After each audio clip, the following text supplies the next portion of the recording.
Assalamualaikum warahmatullahi wabarakatuh.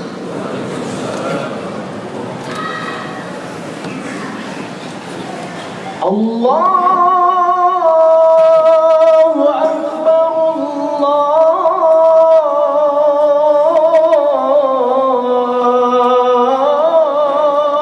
Akbar.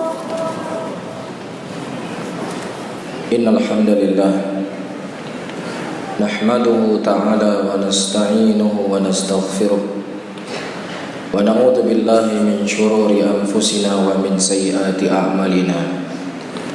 May yahdihillahu fala mudilla lahu wa may yudlilhu fala hadiya lahu. Asyhadu an la ilaha illallah wahdahu la syarika lahu iqraran bihi wa tauhidah, wa asyhadu anna Muhammadan 'abduhu wa rasuluh.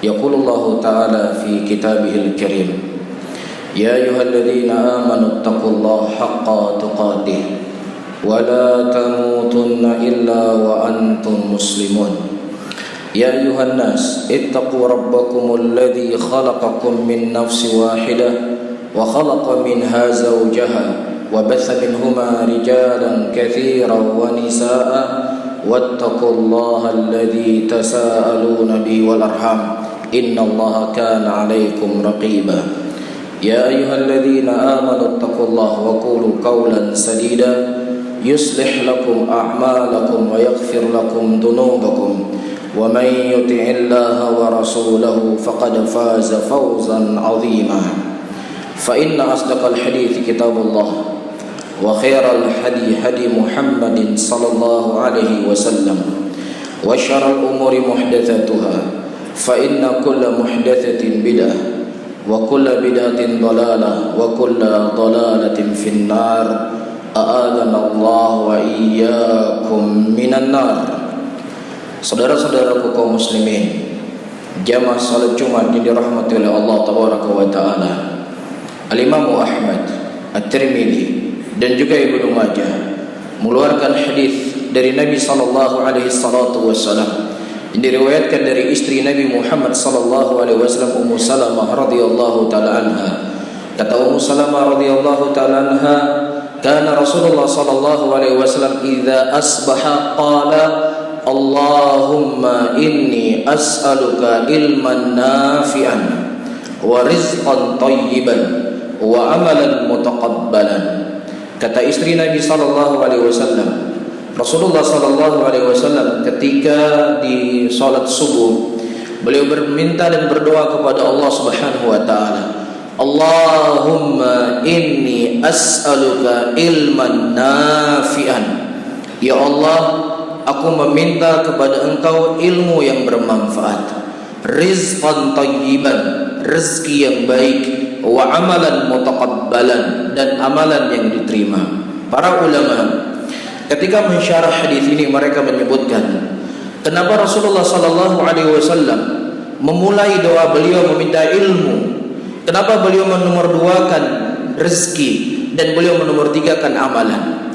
Kata mereka, rezeki seseorang, amalan seseorang itu tidak akan benar, tidak akan baik kalau seandainya ilmu tersebut tidak akan baik. Namun ketika ilmunya akan baik, maka akan tegak sebanding lurus amal dan juga rezeki. Oleh karena itu, saudara-saudara kaum muslimin, jamaah Jumat yang dirahmati oleh Allah, sebentar lagi kita akan masuk bulan Ramadan, bulan yang dimana Allah Subhanahu wa taala mempersiapkan pahala yang sangat banyak.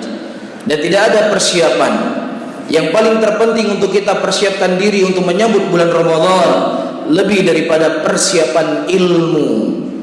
Ilmu bagaimana cara kita berpuasa, hukum-hukum seputar Ramadan yang telah diterangkan oleh Nabi Muhammad sallallahu alaihi wasallam dan sudah menjadi ciri khas pengikut Nabi Muhammad sallallahu alaihi wasallam. Mereka tidak akan berkata, mereka tidak akan berucap kecuali ucapan dan amalan mereka tersebut disertai dengan ilmu, sebagaimana disebutkan oleh Al-Imam Al-Bukhari rahimahullah dalam sahih beliau, al-ilmu qabla al-qawli wal amal. ilmu itu harus lebih didahului sebelum seseorang berkata dan sebelum seorang itu beramal. Dan Al-Imam Bukhari menukilkan sebuah ayat dalam Al-Quranul Karim, fa'lam annahu la ilaha illallah wastaghfir li dzambik. Ilmuilah oleh kalian, sesungguhnya tidak ada ilah yang berhak disembah kecuali Allah, dan mohonlah istighfar kepada Rabbmu. Ayat ini dijadikan oleh Al-Imam Bukhari rahimahullah, seseorang jangan dia berkata dengan sebuah perkataan, jangan dia beramal dengan sebuah amalan sampai dia mendapatkan ilmu dari Al-Quran dan dari sunnatin Nabi sallallahu alaihi wasallam, sehingga puasa kita akan menjadi puasa yang berkualitas, puasa kita menjadi puasa yang berkah ketika puasa tersebut dibarengi dengan ilmu yang datang dari Al-Quran dan Sunnah. Jangan sampai kita sebagaimana dikhabarkan oleh Nabi sallallahu alaihi wasallam dari hadis Abu Hurairah radhiyallahu taala anhu, Nabi sallallahu alaihi wasallam menyebutkan, rubba shaimin laisa lahu haddun min siyamihi illa ju'al atash. Kata Rasulullah sallallahu alaihi wasallam, terkadang ada orang-orang yang mereka berpuasa, tidak ada yang dia dapatkan dari puasanya kecuali hanya lapar dan haus saja, kata Nabi sallallahu alaihi wasallam. Oleh karena itu, pada pertemuan yang singkat ini khatib ingin menyebutkan beberapa hal yang perlu untuk kita ketahui dari ilmu-ilmu atau hukum fikih seputar bulan Ramadan. Yang pertama, saudara-saudaraku muslimin yang dirahmati oleh Allah tabaraka wa taala, bagaimana cara menetapkan masuknya bulan Ramadan? Cara menetapkan masuknya bulan Ramadan itu dengan dua cara. Yang pertama dengan cara melihat hilal, yang kedua dengan menyempurnakan Sya'ban menjadi 30 hari. Dan ini berdasarkan hadis yang dikeluarkan oleh Al-Imam Bukhari dan juga Al-Imam Muslim dalam sahih keduanya, dari hadis Abdullah bin Umar radhiyallahu taala anhu, Nabi sallallahu alaihi wasallam mengatakan, "Idza ra'aitumuhu fasumu wa idza ra'aitumuhu fa'aftiru fa in ghumma 'alaikum faqdiruna lahu." Disebutkan dalam riwayat Sahih Muslim, faqdiruna 30 yawman.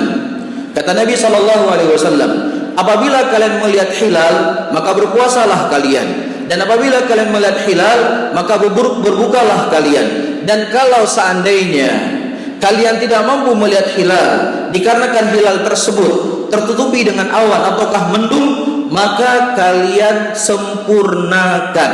Apa yang disempurnakan?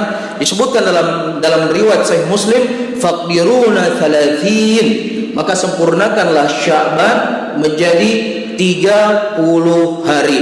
Pada tanggal 29 Sya'ban, orang-orang melihat hilal. Ketika hilal tersebut terlihat, maka dia berpuasa besok harinya. Namun kalau seandainya tanggal 29 tidak terlihat hilal, maka dia menyempurnakan Sya'ban menjadi 30 hari. Setelah keesokan harinya baru dia berpuasa. Demikian yang diterangkan oleh ulama Islam cara menetapkan masuknya bulan Ramadan. Kemudian yang kedua, saudara-saudara kaum muslimin, apakah kalau misalnya di Arab Saudi sudah diberitakan besok kita berpuasa, apakah negeri-negeri yang lain di luar Arab Saudi, Indonesia misalkan, harus mengikuti apa yang telah ditetapkan oleh Arab Saudi? Perkara inilah perkara yang telah diperselisihkan oleh para ulama Islam. Namun kesimpulannya, saudara-saudara kaum muslimin yang dimuliakan oleh Allah Subhanahu wa taala, itu kembali kepada ketetapan yang telah ditetapkan oleh pemerintah di negeri setempat. Ya, apa yang ditetapkan oleh pemerintah negeri setempat, besok berpuasa, maka kaum muslimin yang ada di negeri tersebut mereka mengikuti pemerintahnya. Dan ini sebagaimana yang termaktub dari hadis yang diriwayatkan oleh Abu Hurairah radhiyallahu taala anhu, Nabi sallallahu alaihi wasallam mengatakan, "Saumu yawma tasumun wal fitru yawma tuftirun." Kata Nabi sallallahu alaihi wasallam, berpuasalah kalian hari di mana manusia itu berpuasa, dan berlebaranlah kalian di mana hari manusia itu berlebaran. Dalam riwayat yang lain kata Nabi sallallahu alaihi wasallam, wal fitru yawma yuftirun nas. Berlebaranlah kalian di hari di mana manusia itu berlebaran. Para ulama Islam ketika mereka menerangkan dan menjelaskan hadis ini, di antaranya Syekh Muhammad bin Shalih Al-Utsaimin rahimahullah, beliau menganjurkan agar seseorang itu mengikuti apa yang telah ditetapkan oleh pemerintahnya di dalam menetapkan masuknya bulan Ramadan dan juga dalam menetapkan masuknya Lebaran, agar kaum muslimin itu bisa bersatu, agar tidak terjadi perselisihan, agar tidak terjadi perbedaan-perbedaan dalam puasa. Ya, kalau seandainya seluruh muslimin yang ada di negeri ini, dari utara ke selatan, mengikuti apa yang telah ditetapkan oleh pemerintahnya, tentunya ini akan semakin menguatkan kaum muslimin. Ini yang disebutkan oleh para ulama Islam. Kemudian saudara-saudara kaum muslimin yang dimuliakan oleh Allah Tabaraka wa Ta'ala, di antara hal yang juga yang perlu kita ketahui adalah sahur. Sahur adalah salah satu ibadah yang sangat mulia yang ada di bulan Ramadan. Oleh karena itu Nabi sallallahu alaihi wasallam menyebutkan dari hadis Abu Hurairah radhiyallahu taala anhu, "Tasahharu fa inna fi sahur barakah." Makan sahurlah kalian, karena dengan kalian makan sahur di situ ada keberkahan, kata Nabi sallallahu alaihi wasallam. Dalam hadis yang lain, Nabi sallallahu alaihi wasallam mengatakan, "Innaha barakatun a'taakumullah fala tad'uhu." Sahur itulah keberkahan yang Allah Subhanahu wa taala berikan kepada kalian, maka jangan pernah kalian meninggalkan sahur, kata Nabi sallallahu alaihi wasallam. Disebutkan oleh Al-Imam An-Nawawi rahimahullah, beliau menukilkan ucapan Al-Mundhiri rahimahullah, kata Al-Mundhiri, ajmatil ummah alla anna as-sahur mustahabun wa mandubun. Disebutkan oleh Mundhiri, sepakat seluruh para ulama bahwasanya sahur itu hukumnya adalah sunnah dan tidak berdosa bagi siapa yang meninggalkan sahur tersebut. Walaupun tidak berdosa, saudara-saudara kaum muslimin, kalau memang seandainya itu merupakan anjuran dari Nabi Muhammad sallallahu alaihi wasallam, maka kita berusaha di bulan Ramadan ini untuk menghidupkan sunnah-sunnah beliau, dan di antara sunnah beliau seperti yang saya sebutkan tadi apa? Sahur. Kemudian kapan sahur yang paling afdal untuk seseorang melakukannya? Iya, disebutkan dari hadis Zaid bin Sabit yang dikeluarkan di dalam kitab Sahih. Kata Zaid bin Sabit, "Tasaharna ma Rasulillah sallallahu alaihi wasallam, thumma qumna ila shalah." Kata Zaid bin Sabit, saya sahur bersama Nabi sallallahu alaihi wasallam, kemudian selesai sahur kami bangun untuk berangkat salat. Kemudian para sahabat bertanya, "Kam kana bainal adan was sahur?" Berapa jarak di antara jarak sahurnya Nabi sallallahu alaihi wasallam dengan adzan? Kata Zaid bin Sabit, qadar 50 ayat. Ya, jadi disunnahkan kalau kita makan sahur itu diakhirkan sahurnya. Ya, berapa jarak sahurnya Nabi sallallahu alaihi wasallam? Itu bacaan ayat Al-Qur'an 50 ayat. Ya, kurang lebih 15 menit. Ya, 15 menit sebelum dikumandangkan adzan, itulah waktu yang paling baik untuk seseorang untuk sahur. Namun kalau seandainya kalau di Banda Aceh misalnya subuh itu jam 5:15, ya, tidak ada masalah bagi dia untuk sahur jam 4 subuh. Namun yang lebih baik, yang lebih afdal, mencocoki dari sunnah Nabi sallallahu alaihi wasallam, beliau mengakhirkan sahur yang kurang lebih 50 bacaan ayat Al-Qur'an. Kemudian saudara-saudara kaum muslimin, apakah seseorang dianggap sahur? Ya, dia harus makan sepiring nasi lengkap dengan lauknya, lengkap dengan teh 6. Apakah boleh seseorang ketika sahur hanya minum segelas air? Disebutkan dalam sebuah hadis, Rasulullah sallallahu alaihi wasallam mengatakan, "Lau ayyajra'a ahadukum jar'atan min ma'in." Kata Nabi sallallahu alaihi wasallam, kalau seandainya dia minum yang kemudian air tersebut melewati tenggorokannya, itu sudah cukup dianggap sebagai sahur. Tapi kalau seandainya dia makan makanan yang berat, tidak ada masalah. Namun kalau seandainya hanya air minum saja yang sempat dia minum ketika dia sahur, maka dia mendapatkan kemuliaan yang dikhabarkan oleh Nabi sallallahu alaihi wasallam. Kemudian kapan batas akhir seseorang itu boleh makan sahur? Batas akhir seseorang tidak boleh lagi makan ketika dikumandangkan adzan untuk sholat subuh. Kita ketahui di masjid Nabi sallallahu alaihi wasallam ada 2 adzan di sholat subuh. Ya, adzan yang pertama diadzankan oleh Bilal, adzan yang kedua dikumandangkan oleh Abdullah ibnu Ummi Maktum. Adzan Abdullah ibnu Maktum adalah adzan di mana dikumandangkan untuk sholat. Ya.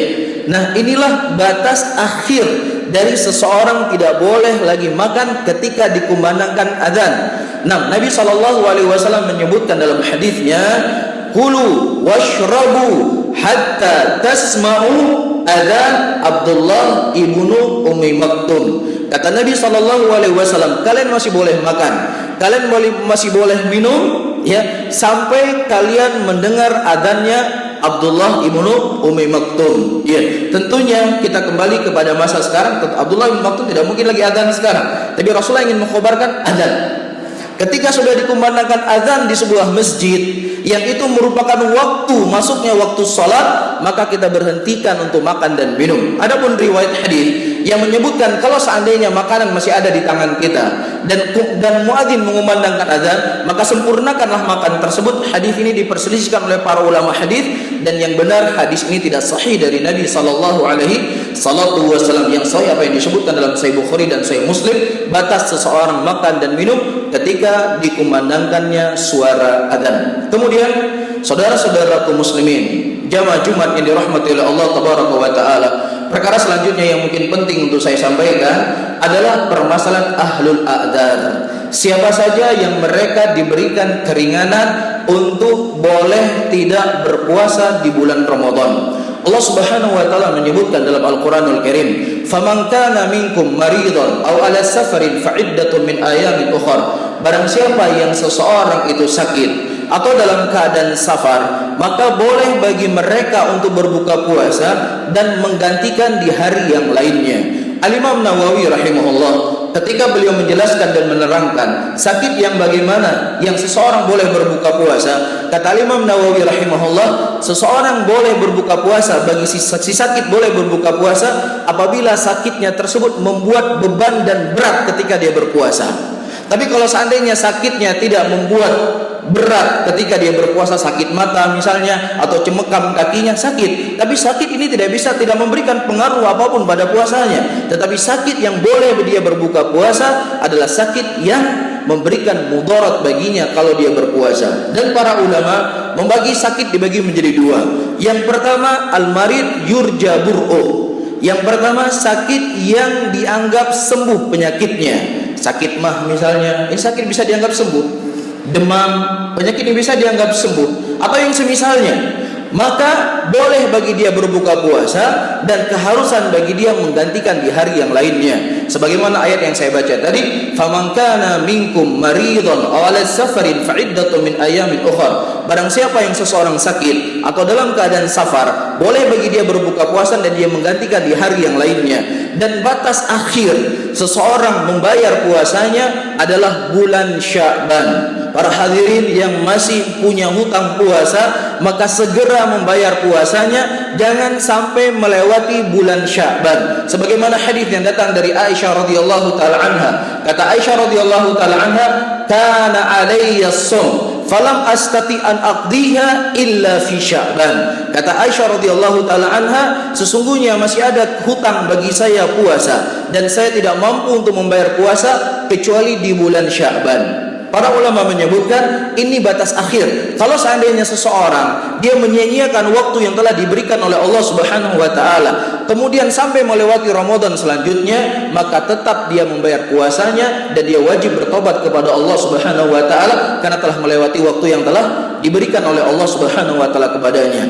Kemudian yang kedua, para hadirin yang dirahmati oleh Allah, sakit tersebut tidak dianggap bisa sembuh lagi secara ilmu medis. Orang sudah kena kanker stadium 4 atau sudah gagal ginjal, ya, atau penyakit-penyakit yang semisalnya, maka orang seperti ini, ya, tidak harus bagi dia untuk membayar puasanya, namun cukup bagi dia untuk membayar fidyah. Ya, satu hari satu orang miskin yang diberikan makanan. Jadi sebagaimana disebutkan oleh Allah Subhanahu wa taala dalam Al-Qur'anul Karim, wa 'alal ladzina yutiqunahu fidyatun ta'amu miskin. Dan orang-orang yang mereka tidak mampu untuk berpuasa sama sekali, maka cukup bagi mereka untuk memberi makanan kepada orang miskin, satu hari satu orang. Ditafsirkan oleh Abdullah bin Abbas radhiyallahu taala anhu, murid Nabi Muhammad sallallahu alaihi wasallam. Kata beliau, dalam ayat ini masuk di dalamnya syekh wa syekhah, nenek-nenek yang sudah sangat tua renta dan kakek-kakek yang sudah sangat tua renta, dan juga dimasukkan oleh Abdullah bin Abbas orang-orang yang sudah divonis oleh dokter yang sudah tidak dianggap sembuh penyakitnya, maka kewajiban bagi dia hanya memberikan makanan bagi orang miskin. Ini merupakan kemudahan yang Allah Subhanahu wa taala berikan kepada hamba-hambanya. Yuridullahu bikumul yusra wa la yuridu bikumul usra. Allah menginginkan kepada kalian keringanan dan Allah tidak memberikan kepada kalian beban yang kalian tersebut tidak mampu untuk melakukannya. Kemudian yang terakhir, saudara-saudara kaum muslimin, sidang jamaah Jumat yang dirahmati oleh Allah tabaraka wa taala, daripada ahlul adzar yang diberikan izin kepada mereka berbuka puasa adalah orang yang melakukan perjalanan safar. Apakah itu safarnya safar ibadah ataukah safarnya safar yang mubah? Ya, bukan safar ibadah. Maka termasuk dalam keumuman firman Allah yang saya baca tadi, boleh bagi mereka berbuka puasa. Yang terakhir, mana yang lebih baik bagi seseorang? Apakah dia berpuasa dalam keadaan safar ataukah dia berbuka? Datang beberapa riwayat hadis dari Nabi sallallahu alaihi wasallam. Di antaranya kata Nabi sallallahu alaihi wasallam, "Laisal birru as-siyam fis safar." Bukanlah dari sebuah kebaikan seseorang berpuasa ketika dalam keadaan safar. Disebutkan dalam riwayat hadis yang lainnya, Nabi sallallahu alaihi wasallam dan sebagian para sahabat mereka berpuasa. Wala yu'ib ba'duhum ba'dha. Orang yang berpuasa tidak mengaibkan orang yang tidak berpuasa, dan orang yang tidak berpuasa tidak mengaibkan orang yang berpuasa. Di antara dua hadis yang saya sebutkan di sini, para hadirin yang dirahmati Allah, seakan-akan terjadi kontradiksi. Satu hadis Rasulullah mengatakan tidak ada kebaikan orang yang berpuasa dalam keadaan safar. Dalam hadis yang lain dikhabarkan bahwasanya Nabi SAW beliau melakukan safar, melakukan puasa dalam safarnya. Para ulama menjamak di antara dua hadis tersebut. Mereka menyimpulkan, kalau seandainya seseorang punya kemampuan dan tidak memberikan mudarat baginya ketika dia safar dan dalam keadaan dia berpuasa, maka lebih baik bagi dia berpuasa. Tapi kalau seandainya seseorang tersebut dia tidak mampu berpuasa dalam keadaan safar, bahkan memberikan mudarat baginya, maka lebih baik bagi dia berbuka. Dan hadis yang saya baca tadi, laisal birru asyam fis safar, waktu itu para sahabat mengurumui ada sahabat Rasulullah sallallahu alaihi wasallam yang jatuh pingsan. Dia pingsan karena puasa dalam safarnya. Kemudian kata Rasulullah, laisal birru asyamu fis safar. Bukan daripada kebaikan seseorang itu berpuasa dalam keadaan safar kalau seandainya itu akan memberikan mudarat baginya. Tentunya pada khutbah Jumat tidak mungkin untuk saya sampaikan dari ahkam-ahkam siyam yang sangat banyak. Namun ini mudah-mudahan menjadi motivasi bagi hadirin semuanya untuk kita menyambut bulan Ramadan ini. Kita persiapkan diri kita dengan ilmu, karena banyak hal-hal yang akan kita dapatkan di tengah-tengah kita berpuasa. Dan tentunya haruslah kita punya solusi bagaimana memberikan jawaban dari permasalahan-permasalahan yang kita hadapi dalam puasa kita. Tentunya tidak ada cara kecuali dengan kita belajar menuntut ilmu agama yang diambil dari Al-Quran dan sunnatin Nabi sallallahu alaihi wasallam. Barakallahu li wa lakum fil Qur'anil azim wa nafa'ani wa iyyakum bima fihi minal ayati wa dzikril hakim. Fataqabbalallahu minni wa minkum innahu samii'un 'aliim.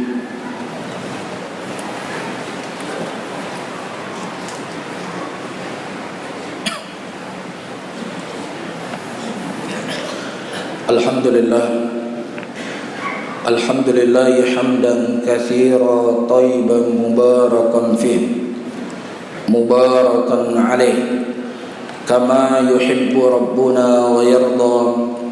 Asyhadu an la ilaha illallah wahdahu la syarika lah iqraran bihi wa tauhidan, wa asyhadu anna Muhammadan abduhu wa rasuluh. Yaqulullahu ta'ala fi kitabihil karim, a'udzu billahi minasy syaithanir rajim.